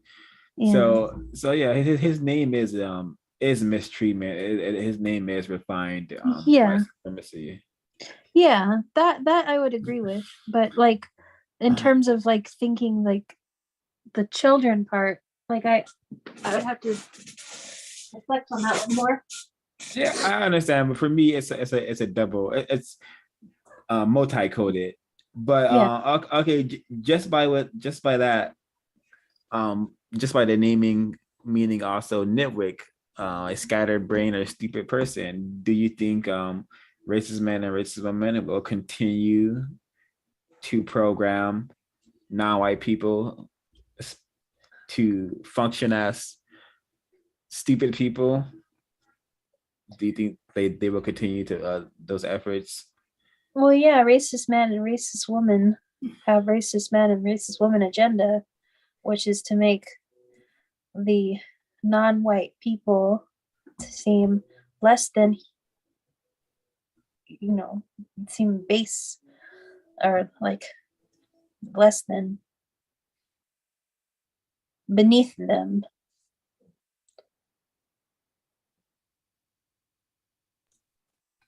And one of the ways they do that is by Portraying them negatively in the media. And do you think that these images and these messages shaped your view on some non-white people directly or indirectly? Like when you're having to see black characters named Toast, black characters named Buckwheat, black characters named after food or tools or movements like Dodge, So did this affect your thinking of non-white people, just barrage of racist propaganda? I never really thought of it that way. It probably indirectly affects me in ways that I would need to do some self-exploration to uncover.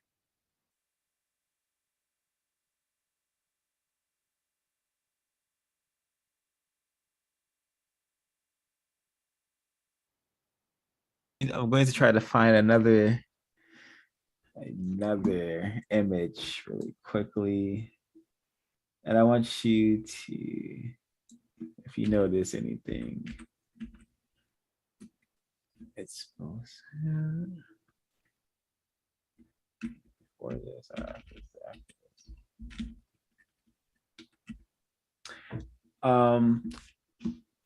Lillia, do you notice anything about this scene, about this shot?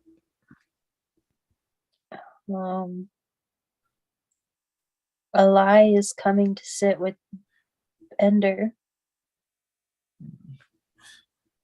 Can you recall any experiences, observations you may have had with chocolate or white people saying something about chocolate or candy or something in that regard.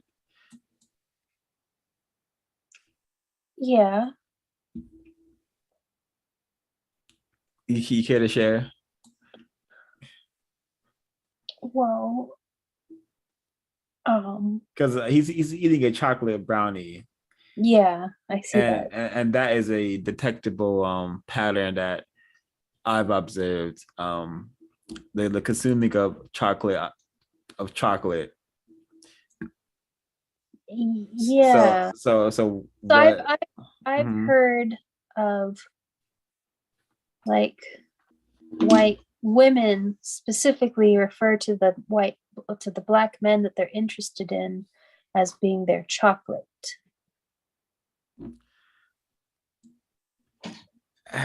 Have we is there anything, have you any more observations of this phenomenon of chocolate and black people that you've observed that you have information about? Well, I aside from hearing black people being referred to as chocolate, like as a nickname, I don't really have any insight on that. That's not something I've really put much thought into.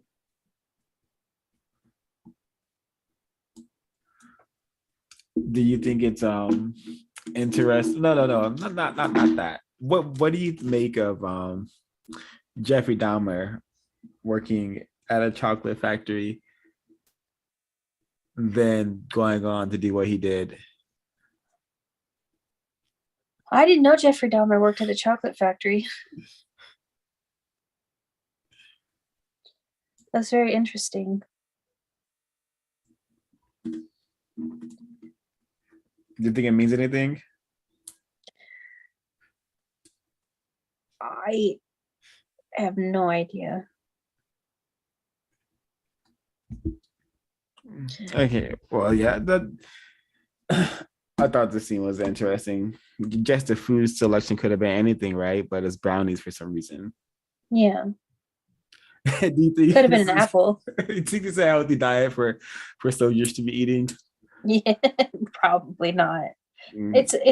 It's a comfort food for a child for sure, but not necessarily like a health food you'd expect of a soldier.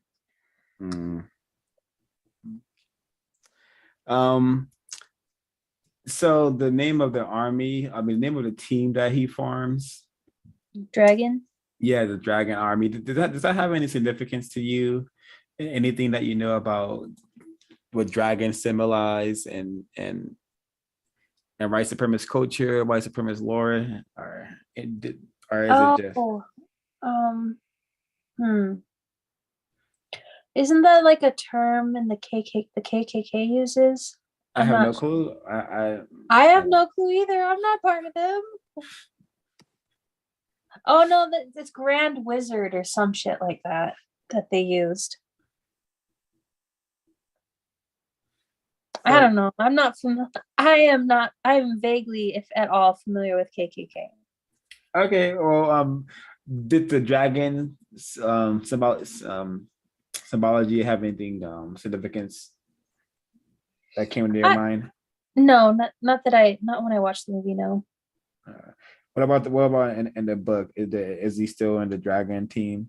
Yeah, he's still on he's first on Salamander, and then he gets put on Dragon Team.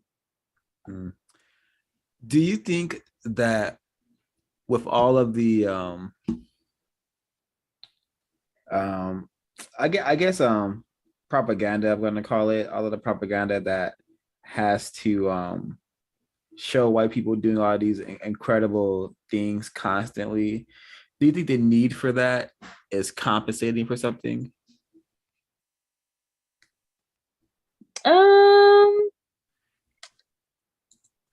I think maybe secretly racists feel inferior, and so to compensate for that inferiority complex, they do the things they do. But I don't know if I'm reaching there or not. No, I kind of didn't understand what you said. If you could probably simplify it maybe a little bit. Yeah, so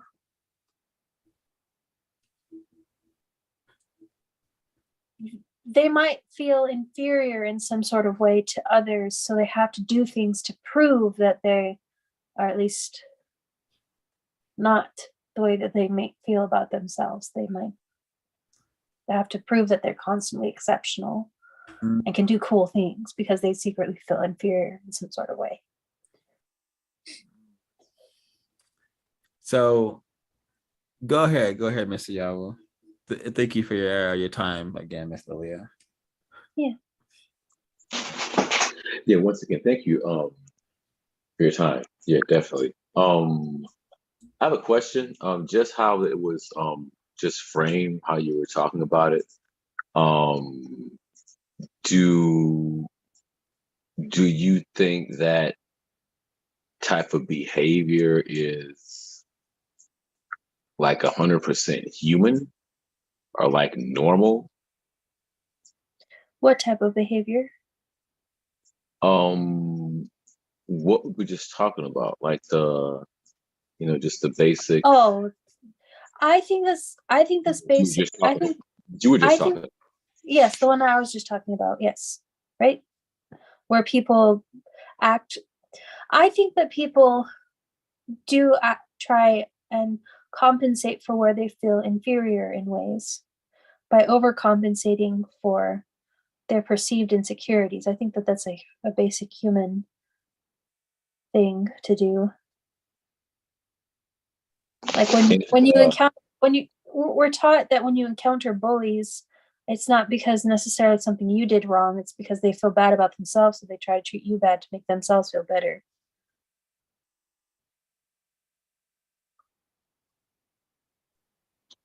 So in the context of white supremacy, could that be applied to people who classify themselves as white? Since that is the dominant system? Yeah, I would say so. Okay. All right. Thank you for your time. Mm-hmm.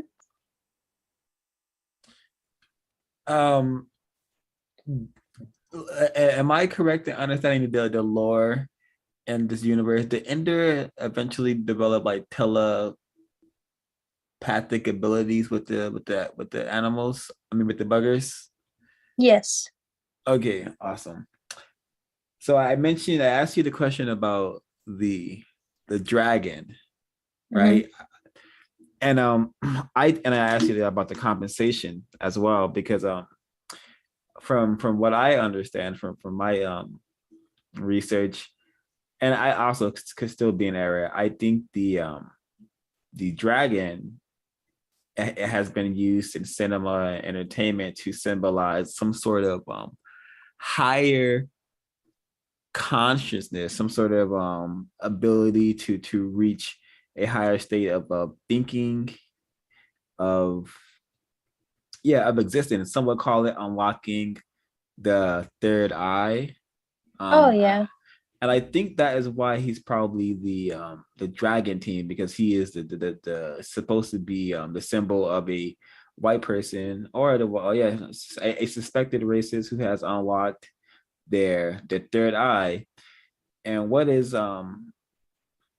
supposed to be attached to the unlocking of the third eye is a something called a pineal gland. Yeah, the pineal gland. And it has been said that people who classify themselves as white do not have a pineal gland that is fully functional. It has been said that it is calcified. Some have said. Really? I've never heard that. Yeah. And this everyone should do their own research. But it has been said that non-white people, their pineal gland has not been calcified. So we still have the potential of unlocking the third eye. So whenever we see films where a white person is like has telepathic powers, or is doing anything supernatural or with superpowers and whatnot, they are, I think that's coded as they have been able to, unlock their pineal gland and unlock the capabilities that it comes with when you have a fully functional pineal gland. It has been said that ancient people who had control over this thing, they were capable of doing awesome things we often see white people doing in films. And I could be just, a highly confused victim, but that's what came into mind when I hear Dragon Army. Okay. Bum, bum. I also think about another cult classic with the dragon in particular, since we're on the topic, is Game of Thrones. Yeah. The dragon is highly worshipped in that. And it's also on a lot of flags as well. Not to, give out any information, but yeah. Yeah, it has also been called serpent worship. It has also been tied to the cult, but I think it is just the unlocking of one's potential. Game of Thrones is another one where I've read the books and watched the movies. Or TV show in this case. Awesome. If you ever dig with the coding on that, we'll definitely ring your line. Okay. I'm just going over my notes. I have my questions. Is this one?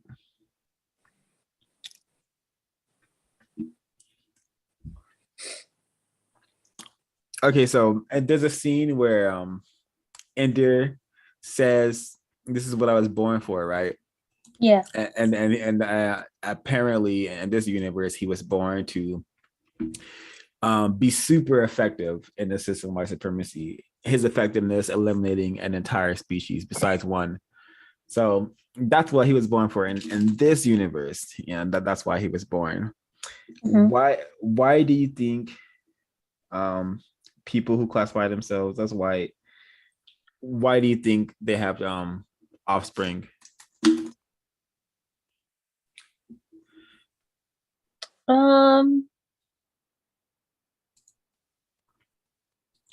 I think there's a biological need to reproduce to ensure the survival of your genetic lineage.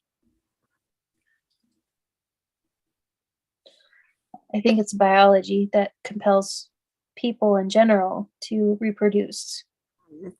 Very logical. And now I'm just segueing into something here. So do you think that the amount of sci-fi that depicts the future of humanity, so-called humanity, of its existence being in constant jeopardy, do you think that could be echoing some fears that some white people have of being of having smaller numbers, their numbers reducing or something? I think on some level there's like a fear of extinction, or just a fear of like the unknown, of like what happens if there's a fear of them being going extinct, white people going extinct, why would this fear be there? Do white people know that they are a small minority on planet Earth? They are, and I know that. I don't know if they know in general, at least not Americans.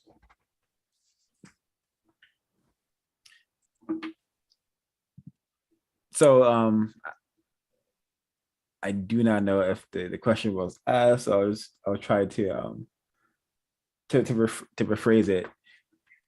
Do you think that there's fears that white people have that they may not be able to produce enough white children in the future?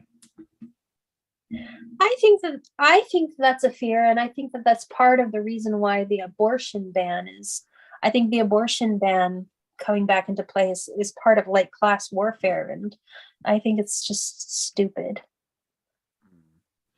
Do you think that white people would accept help from non-white people to maintain the numbers that they want to have, like to keep the white race in existence without having the system? Do you think that the most powerful races would come to those terms?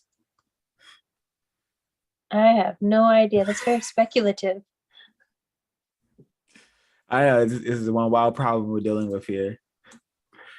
But if it's a because if it's a population, thing, if the most powerful races are worried about wanting to remain white, and they think they have to do that by having a system, then I think a simple solution could be a system of justice, and the help that they're getting that they need the most is being able to remain not classified as white, but have the genetic makeup of what was once classified as white.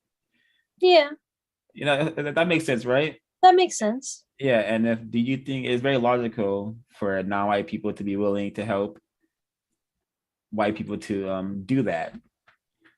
I mean, yeah. Yeah. So, and if white people refuse to, stop practicing racism, do you think it's logical for non-white people to say, okay, since you all will not stop mistreating us with the system of white supremacy, can you just eliminate all of us? Because that's much better than being in the system. Do you think that's a logical way of thinking for non-white people to have? I don't know, honestly. It seems okay. It seems like an extreme solution. If a solution at all, you know what I'm saying? Yeah, it seems like a non-solution, an extreme non-solution. Yeah, it's I know it's drastic, but we're up against the rope, some would say. Yeah, and it's either justice or we can't be here anymore. Right? Do you think that we should remain in the system forever, or find some way to get out of it, even if that way is us no longer being on this planet? Well, if you're not on this planet anymore, where would you go? Oh, into the non-existence, because the white people would have had to kill all of us for us to no longer be on the planet, because we don't have the means to leave the planet. Well, that's a sad thought. I don't like thinking about that sad thought. Maybe, but we must be logical in this business of attempting to produce justice and reveal truth. And and honestly, if you're that saddened by it, I do hope and encourage you to follow the suggestions that Helen B gave you, especially the third one, which is to send people to producejustice.com, send people over to CRWS as well. So okay. Yeah, but until you're able to come up with better solutions, because I don't think appealing to the emotions is gonna get us. It's not gonna get, it may get us somewhere, but I don't think it may get us where we need to be. I think appealing to emotions can help on an individual level, and if we had enough individuals, it starts with one person, right?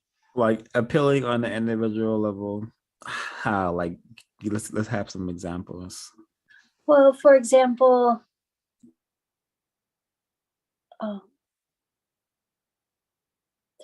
just like communicating with them and showing them using wireless. You're human, you're human too. Like, we're all human. I don't know. I don't have. I guess I don't have a good answer. I'm sorry. That's okay. So would you like to like retract that statement that we should appeal to the emotions of races, or do you still think Well, that's that's applicable? how I would do it as a Okay. white person. I would appeal to another white person's emotions. I don't know. I'm not saying you should do anything. um, and certainly you shouldn't do nothing. I don't know what can be done. You know what I'm saying? I think so. Would you have some, what would you suggest white people do to stop practicing racism? I think white people should have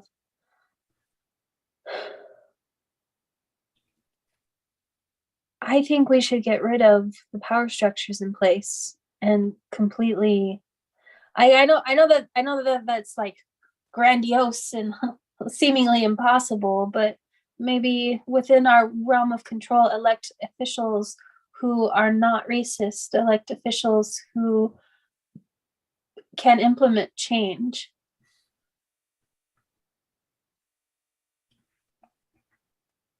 Okay, I'm gonna help you out here, Leah. I want you to really remember this definition, and if you have if you can't remember it, you can find it on our about page on YouTube. But it's um a system of justice is guaranteeing no one is allowed to be mistreated, and those who need help receive constructive help. Start thinking about that, because that's what non-white people need the most. Exactly that, or something better if you can come up with it. But if not, let's stick with that concept of Okay. justice, and promote that idea around if you can. Yeah. And I suspect you may be able to, because you are a white person.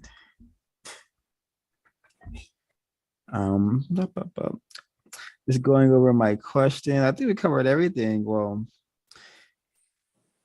father. Okay. I also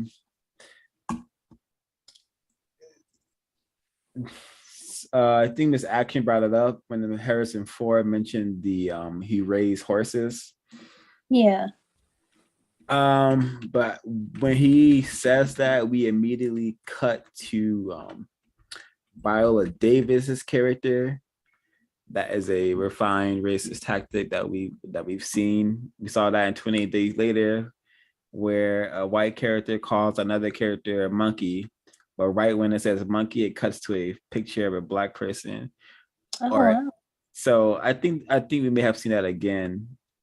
And if he had Cert here, he'd be able to tell us what that actually means. But I forget. But yeah, it's they stick that in there. They sneak that in there.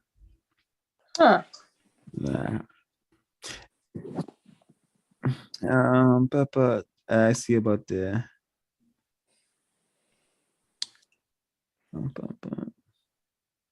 Yeah, I think if no other hosts have any, guests have any questions, we could definitely wrap it up Yeah. and end the broadcast, and talk about the next film we may be doing. Okay. All right. Definitely thank you for your time, Lillia. Thank you. Dun, dun, before we head out, do you have any what did you think of the Bonzo character? Is that just to show us that oh yeah, what you think of the Bonzo character? I think he's a narcissist. He's kind of full of himself. In the I think in the books he's French, but his name's Bone Soul. And in the books he doesn't like being called Bonzo, and he'll like he'll like be physical. We call it being called Bonzo incites him to violence because he's just like, I am not Bonzo, I'm Bonzo. Yeah, because it's interesting. And I do. He has like he has like what I think was called a Napoleonic complex because, I think that's what it's called. Because he's a shorter person. Yeah. Yeah, I did notice that. And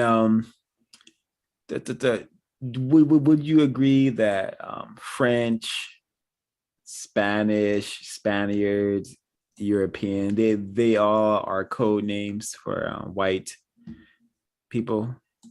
Yeah. All right, and Lime 22 from the chat says, very constructive meeting. Thank you, Lillia, for coming. And yeah, thanks everyone for their participation. It is May 10th, 2022. And we do have if folks don't have any more questions, I'm gonna play an outro. We have an outro today that I'm gonna get on the screen. Let me get the outro up.